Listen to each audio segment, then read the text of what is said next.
The spring equinox, the fourth of China's 24 solar terms, represents the equal division of day and night.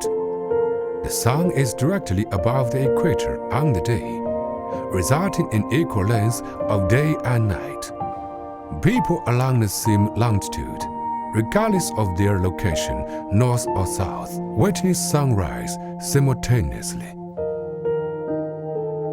The period between the beginning of spring, Li Chun, and the beginning of summer, Li Xia, was considered the spring season in ancient China.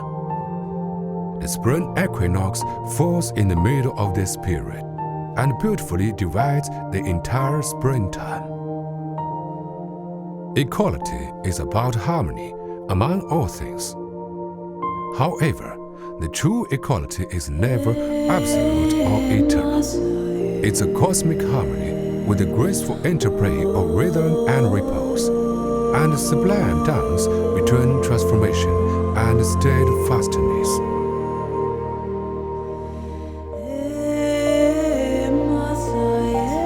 The spring equinox distinctly separates warmth and chill, dryness and humidity. It also marks the beginning. After the equinox, the sun moves northward, resulting in longer days and shorter nights in the northern hemisphere.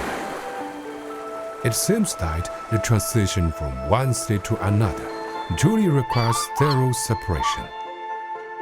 It's time to bid farewell and begin anew.